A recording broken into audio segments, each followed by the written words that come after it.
cada uno de nosotros.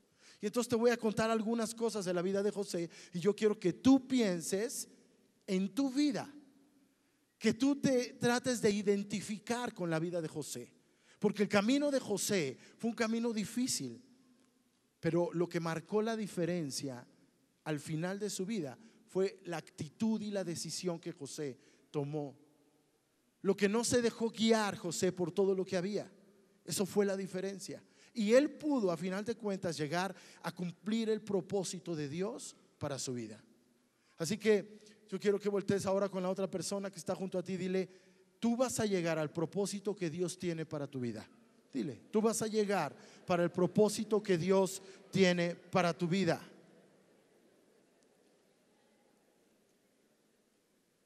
¿Cuál es ese propósito? ¿Cuántos de aquí han tenido sueños? ¿Cuántos de aquí han tenido promesas de parte de Dios, no? Y te hablo de esos sueños que de pronto tú estás anhelando, ¿no? Que de pronto a lo mejor parecen irreales para tu vida, pero esos sueños provienen de Dios. Cuando los sueños son sueños en los cuales va a haber una bendición para los demás, vienen de Dios. Y te digo algo: Dios siempre cumple su palabra. Siempre.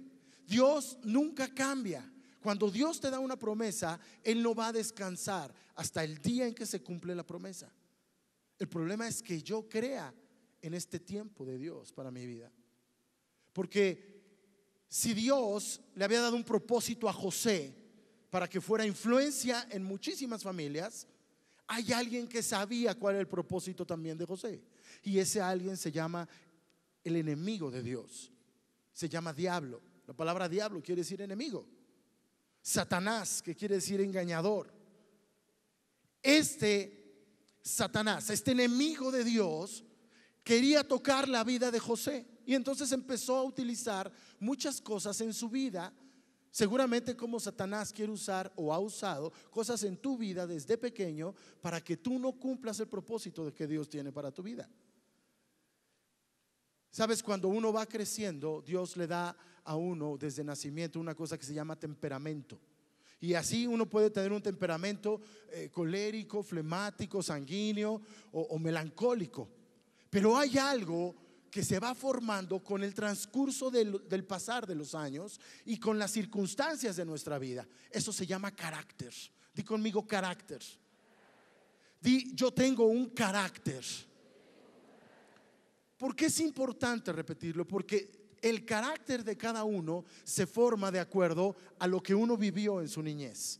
Yo quiero que tú veas cuál fue la niñez de este hombre. Este hombre, mira qué bonita familia tenía.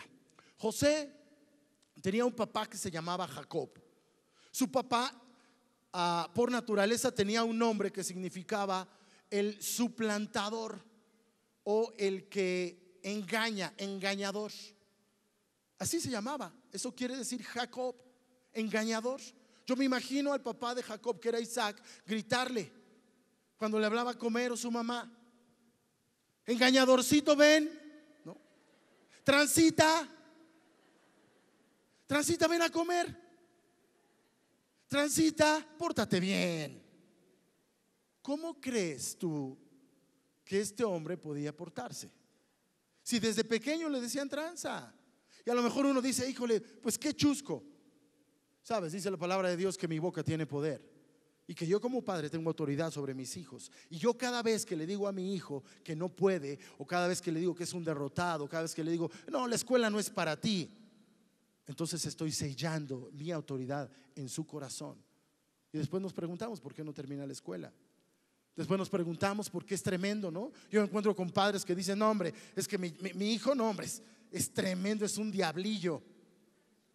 Y el diablo dice: amén, brother, ¿no? O sea, ya se lo entregaste.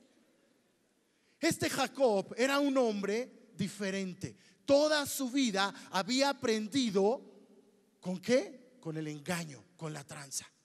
Y fíjate qué sucede cuando llega el momento en que él está escogiendo, decide escoger a su esposa. Va a un lugar lejano de donde él vivía y se enamora de una mujer que se llamaba Raquel. Y entonces llega con el papá de Raquel y le dice: oye, yo voy a trabajar 7 años por Raquel para que sea mi esposa. Y entonces, como dice la palabra que Dios estaba con Jacob, el suegro, que todavía no era su suegro, lo ve y dice: no, me conviene que este trabaje para acá, para mí, porque todo prospera. Dice: ok, trabaja 7 años. Y cuando llega el momento de que él se case con Raquel, ¿qué crees? Que el suegro lo engaña.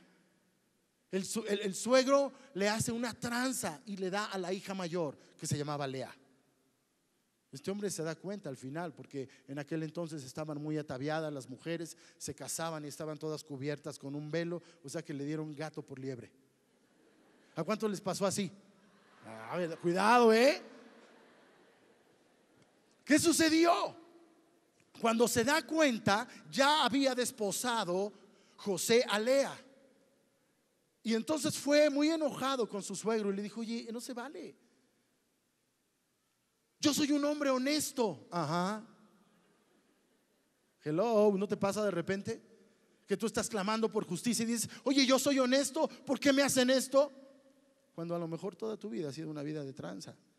A lo mejor toda tu vida ha sido el resultado de lo que tú estás pidiendo que no te hagan a ti.